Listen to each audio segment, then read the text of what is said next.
Hello, this is a special relationship. I am Rachel Richardson. I am British, and this is Nicole James, and she is American. How are you, Nicole? I'm doing pretty good. How are you? I'm very well. The red suits you. Thank you. And you have green. I didn't realize we're doing I like know. Christmas colors.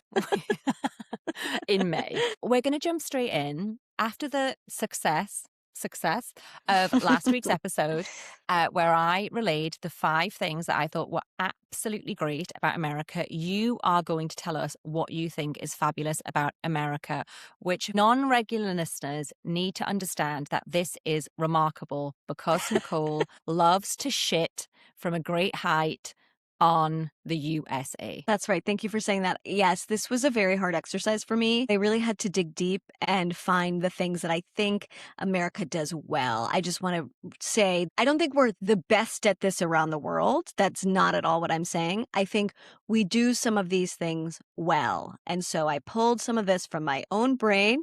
And I also looked a lot on Reddit at expats who are not in America to see what they missed about America. Love to that. see if that could sort of jog my brain because again, I needed a little help to dig into what I think America does well. I do think we'll end on quite a hopeful note.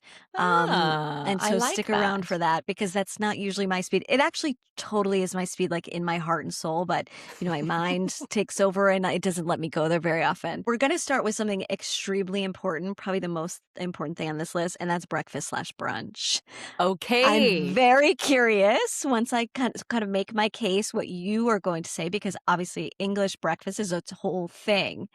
But I came to this as someone who has traveled a tiny bit, a tiny bit around the world, Europe a little bit. I've been to Japan. And every time I prepare to leave the country and go on vacation, as someone who has almost 48 eggs in her fridge right now, I always think, what am I going to do for my eggs? What am I going to do for breakfast? What am I going to do? Was in Italy a couple of years ago. These people eat one little, cookie and 17 espressos before they finally eat something at 1 p.m. In Japan, I also had like quite an upset stomach when I was there.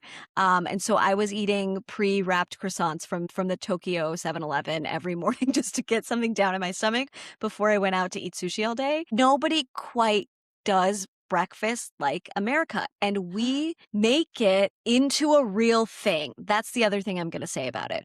We celebrate with breakfast. We celebrate with brunch. A drag brunch is a huge thing here. You will go out for someone's birthday. I think it's sort of rare to go out for someone's birthday in the morning or in the early afternoon, where it becomes a multi-hour thing. You can really relax. You hang out there. You drink your bottomless mimosas, and you can basically get anything you want. It could be hot, it could be cold, it could be sweet, it could be savory, it could be big, it could be small. If you want eggs and hash browns and toast, you can go that route. If you want a breakfast burrito, if you want chilaquiles, if you want grits, if you want biscuits and gravy, you can almost get anything you want for breakfast. And the history of it is kind of interesting to me. Of course, it was marketing. And were I to redo this list and make it snarky the way I wanted to and not like sincere, I would say one of the best things America does is marketing, because all of America's a lie, the American dream's a lie, et cetera, et cetera.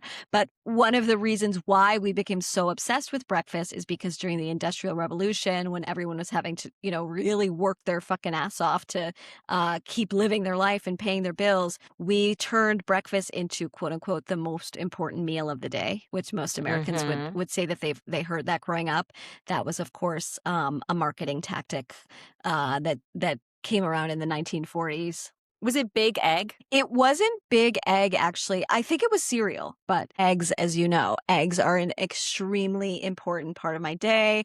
I don't feel like I've even started my day until I've had 2 eggs. If Nicole James comes to your house, what she wants is a slice of sourdough with 2 eggs, which I think you fry, and some arugula/rocket for the British listeners. Would that have gone down a treat? Yes, very delicious. Still a lovely breakfast. Okay, I have questions. I am very aware that you are a breakfast queen, thus I can reel off your breakfast menu. But is that the common experience of Americans, that they will use pots and pans and cook a meal before they go to work? Because that's a weekend experience, I'm going to say, for British people. But most Brits are like, running around in the morning, trying to get to work. They might have a slice of toast. They might pick something up on the way to work, like a bacon roll or whatever, or like porridge from Pret a Manger, or have a bowl of cereal at home. But very few people I know have the time on Yep. a busy Wednesday morning to make eggs. I think anecdotally, what I sort of see in my feeds and just generally in the culture, I would say growing up in the 80s and 90s, that was very much true. It was all about breakfast on the go, Pop Tarts, granola bars, like just grab whatever you need to grab before you get out the door. I think with the rise of work from home and sort of how millennials and Gen Z sort of demand kind of a different lifestyle than maybe the boomers and Gen X did, I think they're very concerned about health and they're very concerned about well-being. And so I want to say that more people these days are more concerned with, a heartier breakfast, Uh, meal prepping, all that stuff. And I do want to shout out the English breakfast, which I also really enjoy, which I have eaten in London. I've also had it here. I've had like a Sunday roast, which is like sort of a brunch, I feel like, that you guys do. We had it earlier in the day. Is that wrong? The Brits aren't gonna like that. But we're We gonna get we into had it at like 11 a.m. well, okay, that was very early to have a Sunday roast. Very, very early. But I Well, understand. Okay, but do the you know what I Sunday mean? It was like roast, a brunch I do. experience. And it's not This like we chose that. That's like when the restaurant offers I it. got it. I've got it. I was mortally offended when you said that. But now when I'm thinking about it, there is a window of time to have a Sunday roast. I mean, 11 is early, but yeah, you're going to get somewhere that might serve We it were at also with 11. James's parents, so we were with older people and we were eating They like early. to You know what I eat, don't mean? they? If you go to like a fancy purveyor of Sunday lunch, they may serve it from 11, I'm going to say till 4 on a Sunday. And that is obviously like a Okay. very time window. And that brings me perfectly into my question about brunch, which I am Yeah. fascinated by. When I got to America, I lived there for 10 years. For irregular listeners, I was so confused if someone would be like, on Sunday, do you want to go for brunch? And I'd be like, yeah, but is that like at 11 or is it at 3? Because depending on who you were having brunch with, it could have been any of those That's times. right. Sometimes it's like more breakfast orientated where like you're having breakfast and a cup of tea or whatever. And then sometimes it's like, no, it's at 4 o'clock and we're literally having it in a nightclub and we're going to get. And so you never knew what you were agreeing to when someone just says the word brunch. Spare no details. Explain to me brunch. Well, that's what I love about it because so much of what America does is like we're a car culture, we're rushing, we're drive-throughs. Brunch is something that literally you can have at 11 a.m. or you can have at 4 p.m. Most restaurants that serve brunch are likely open at 8 or 9 and close at 4. And they will serve brunch Uh, that entire time. It's also like when we go to a diner or something or we're traveling and we just pop in some restaurant and they say we serve breakfast all day, it's the happiest I can be because I'm like, oh, I can Sold. get more eggs. Like I love eggs. Yeah, brunch, maybe that's why I like it. It's so not American because it's so relaxed and it's so sort of whatever Mm. you want to make it. I have done, after I made my first communion as a little Catholic kid, there was like a big celebratory brunch after. As I said, you can also do a big gay drag brunch. There's so many different types of brunch that you can do. You can sort of, mold it to whatever you want. It's very popular to do baby showers as a brunch or wedding showers or whatever it might be. I think that's why I like it and why so many other people like it. So the rules are there are no rules. There's no rules. There's no rules. You can Interesting. get like a steak at brunch if you want, like if Yeah. they serve it, or you can get oatmeal. Like it's totally up to you. Have I mentioned before that brunch culture has infiltrated Britain in the last sort of 10 years? Maybe a little bit. Yeah. Yeah, it's kind of interesting. That is a word that we would never really use. And now it's really common that high end, like cooler restaurants Yeah. will Right. offer a brunch option. It's almost like a trend that's become a more permanent thing here. And you will see on menus in a way now that you wouldn't see 10 years ago, big fluffy pancakes being offered. And are people liking it? I think so. Yeah, I think Yeah. it has developed that American vibe of like I don't know, there's something about brunch that feels like naughty or something, like, "Oh, we're going for brunch," and we might have some champagne or some fizz or, Yes, like that's the other there's thing something too. It's nice you about it. don't know what it's gonna turn into. I mean, when I was Mm. living in New York and I was a little younger, brunch was such a it was a little naughty now that you say that. It was such a kind of like mysterious invite because is this truly just brunch and we're having 2 mimosas and then we're going home or I'm going to run my errands? Or is this turning into day drinking and I'm going to still be on the Lower East Side at 1 in the morning and I have to work tomorrow? You just don't know. Brunch in New York, I would say, is like one of the best American experiences you can have. Okay, I am gonna accept breakfast/brunch into the American Hall of Fame. I do think we might have to consider that brunch is one of your better exports. Thank you. Okay, next on our list, quite a nebulous thing. We have really outkicked our coverage when it comes to entertainment and culture around the world. Oh, You have to give it to culture? us. You got to give it to Culture? us. Yeah. You literally have a stranglehold Yeah. up until very recently. Until recently, until the choices that we American voters have chosen to make. Yeah, we've had a really good run. You owned all culture in the 1980s, It's I'm gonna say. incredible. Music, film, jazz, blues, rock and roll, disco, house, hip hop. Many of the top selling musicians of all time are American. Michael Jackson, Madonna, Elvis, Mariah Carey, Whitney Houston, Taylor Swift, Eminem, Beyonce, Drake, Kanye West, Billy Joel. I do have to say, obviously, England has had a pretty good run there as well. 9 of the top 10 highest grossing films of all time are American. Do you have any Oh, idea what the number one highest grossing film of all time was? I'm shocked at this because I've never it's seen it the and never event will. it's the Avengers one, isn't it? It's Avatar. Oh, Avatar. Avatar, Avengers Endgame, Avatar: The Way of Water, Yeah. Titanic. Then Yeah, there's of course. a Chinese film is in there. Wow. Can't believe you let the Star Chinese Wars. have an entry on the I list. know. Star Wars: The Force Awakens, Avengers: Infinity War, Spider-Man: No Way Home, Zootopia, and Inside Out 2. Those are the top 10 highest grossing films of all time, 9 of which are American. The amount of James Cameron films on that list is It's remarkable. wild. I actually had no idea. He's quite influential. And then we sort of expand that out to people in entertainment, athletes, artists, Mark Twain, Bob Dylan, Jimi Hendrix, Frank Sinatra, Oprah, Louis Armstrong, Babe Ruth, Muhammad Ali, Michael Jordan, Jackie Robinson, Andy Warhol, Frank Lloyd Wright. It's kind of insane how much, sorry, America has been able to do in such a little amount of time and the imprint that it's had on the world.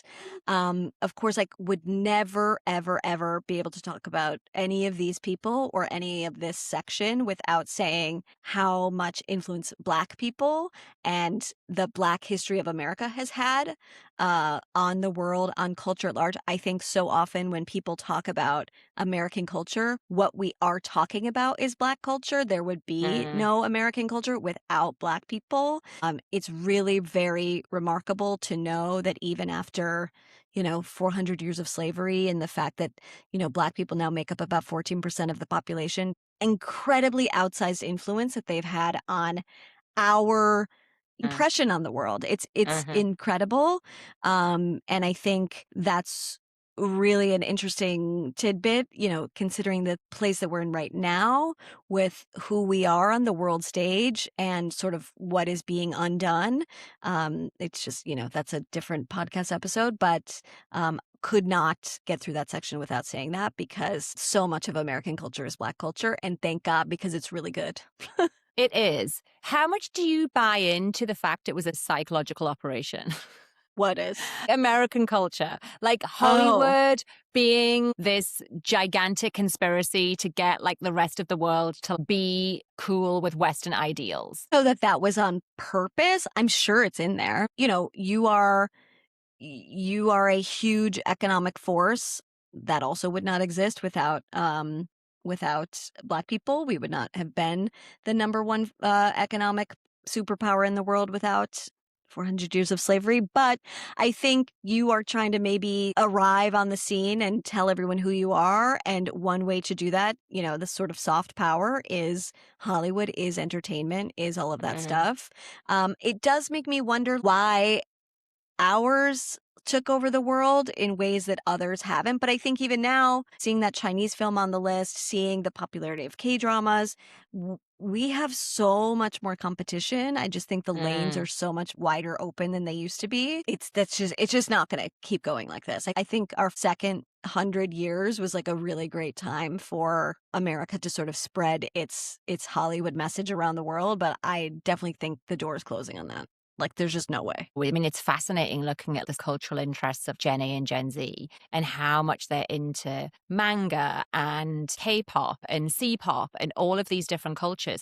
And I think we would have also been totally into those things if we'd had exposure If we to it had when we were them. growing up. And we Yep. just didn't. That's why I'm saying about the 80s being so American dominated. In Britain, when I grew up, we had four TV channels, and Yep. we had radio stations, and we had records and cassettes and books.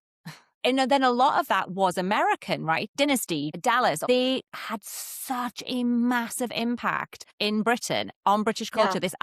It built the idea of what it was to be American, like same with all of the music. It's just so fascinating that it just, to me, it had such a grip in the 80s and 90s in a way that is incomparable now. Yeah, I mean, we really did it. Yeah.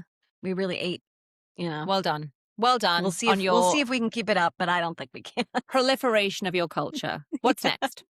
What's next is grocery stores. American grocery stores are actually what's wrong, if I want to be honest. The fact that you can go and get literally anything you want is actually a huge part of our fucking problem as Americans.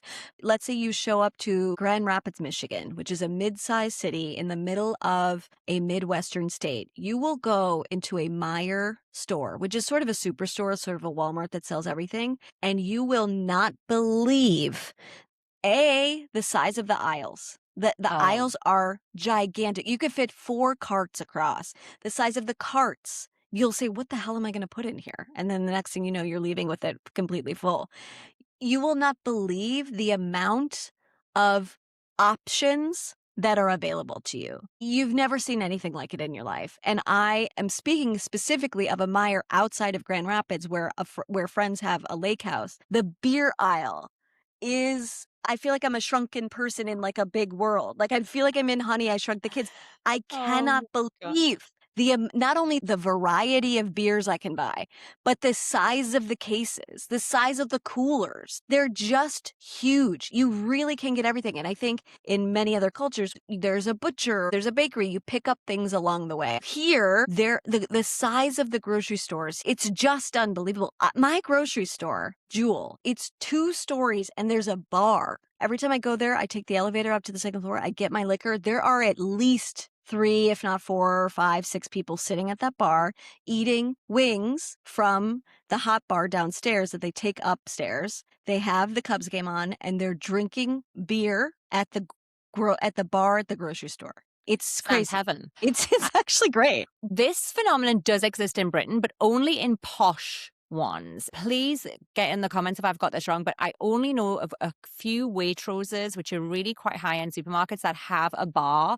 And it is a bit of a flex because they sell it at like the price that you'd pay in the supermarket. So it's actually quite cheap to drink there. But Mhm. people are not eating wings and there's no TVs. Okay, I can co-sign everything you're saying, and I do just want to add a little bit of a layer to maybe help explain to British people what you are describing. Because I only ever lived in cities in Los Angeles and in New York. And I'd lived in the States for maybe 3 or 4 years before I went into a Walmart. Mhm. And I was near Palm Springs out in the desert, and I went into this gigantic Walmart. It's like an Amazon warehouse. Yeah. Yeah. It's That's a like great way to describe it. what I was dumbfounded by was the range of things you can buy. When you go into a big Walmart, 20% of the footprint of the store is dedicated to what you might call grocery, like the food items. Mhm. And the rest of the store is like TVs, bikes, guns, Guns. yes, Yep. fucking guns, microwaves, clothing, kids stuff, computers, phones. Like it just sells everything. Anything you could ever want. If they don't have it at Walmart, you're probably not gonna find it. Yeah, it's incredibly hard to comprehend. And then also, I have to stress how big the sizes are of the things. Yes. Like, if you have been to Costco in Britain, you still cannot imagine the size of the cartons and the packs and the multi-pack versions of anything you can buy. We went in, it was winter, I think. So is it cheese balls a thing around like Yeah. Thanksgiving or Christmas? Okay. They're sort of always a thing, I would say. Okay, well, what I could not understand, there was like literally a pyramid of gigantic buckets of cheese balls to translate a cheese ball. That was not for an event. Let me tell you, that's just how people It was feel just about there? cheese balls. Oh, it was at the front of the store. So I'm like, maybe this is like a seasonal item. No, it's not. So to translate, these are like corn balls covered in like what's it seasoning. The Brits will get that. I mean, they're kind of gross. But no one needs that many cheese balls. Like no one needs enough. that many of any of this. It's true. That's what I mean by this is part of our problem. Like, why can't I just get a small bag of Twizzlers? Everything is family size. Everything is huge. It's just huge. Well, this goes back to sort of what we talked about in a previous episode about the garage fridge and the garage, like extra, like sometimes you're sort of like, I'm forced to get this because everything they sell these days is just gigantic. We live in, a condo in the city. I've never had a pantry in my adult life. And we were lucky enough to renovate our kitchen. And I put the skinniest sliver IKEA pull-out drawer for our chips and our pantry stuff. That's all that fits in there. So there's so many times I go to the grocery store, I go, I need that, but I don't have anywhere to put that.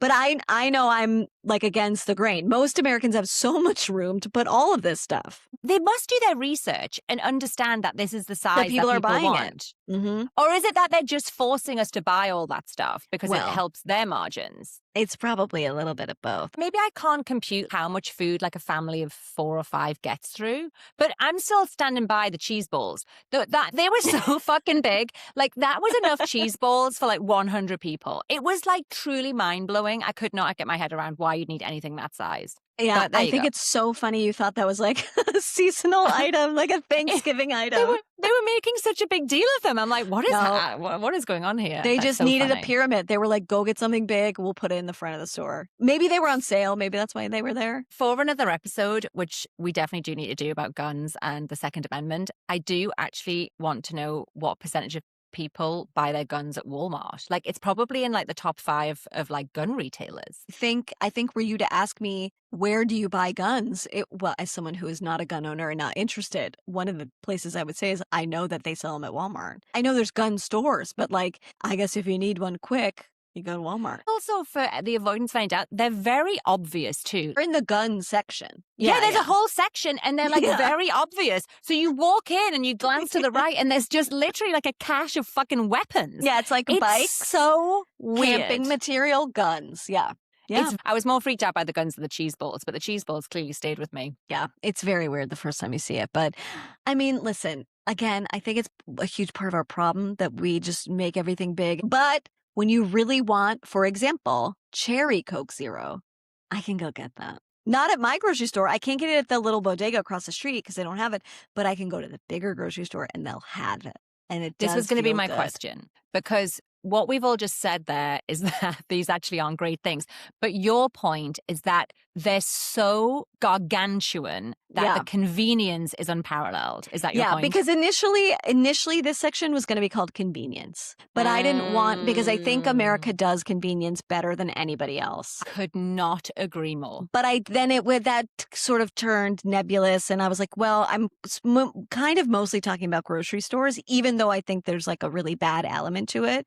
But America does do convenience very, very well, to, again, our detriment. I don't think everything should be as convenient as it is in America. You shouldn't be able to get a gun at Walmart. You should have to try a little bit harder. But our tolerance for inconvenience, I think, is horrific, which you can see when you see Americans traveling abroad. You can see what we're used to. So I sort of wanted to narrow it down into grocery stores. But I do think that's a point worth dwelling on, because as someone who lived there and fully embraced the convenience of living in America, and especially if you have money, you can just have whatever you want whenever you want it. They have people doing things in America for money that like don't exist in Britain. I read this week that the concept of a house manager is massively on the rise amongst rich families in America. That is not a concept that British people would even begin to understand. The idea idea that you have someone who comes to your house between like 11 and 3, and all they're doing is the meal prep, sorting out the laundry, making sure that the kids' gym stuff is ready. Like, it's just astonishing. This is not the nanny, by the way, and it's not the housekeeper. This is someone who's just organizing your stuff and maybe going and picking up your dry cleaning and then going to the store and getting some groceries. It's like wild. Anyway, the point being, when I come back here now and I am mildly inconvenienced by life, which a really good example would be, we still have these very old traditional Sunday trading laws, which means that big stores, like the big shops on like Oxford Street in the center of town, can only be open for 6 hours on a Sunday. And so roughly speaking, it's from like 12 till 6. That is actually highly inconvenient. Yeah. That half the weekend, like the shops are closed. Whereas I would be in America on a Saturday night at 10 o'clock. And I think to myself, do you know what? I actually do need to go and buy some pillowcases. And I could get in my car and I could drive to Target. There'd be like absolutely no one in there, which was heaven on earth. And I could shop there till like midnight because every single shop is open from 6 in the morning until midnight. The Ross Dress for Less next to me is open until midnight. Who needs discounted clothes in such an emergency that they have to go in at 11 o'clock on a Sunday?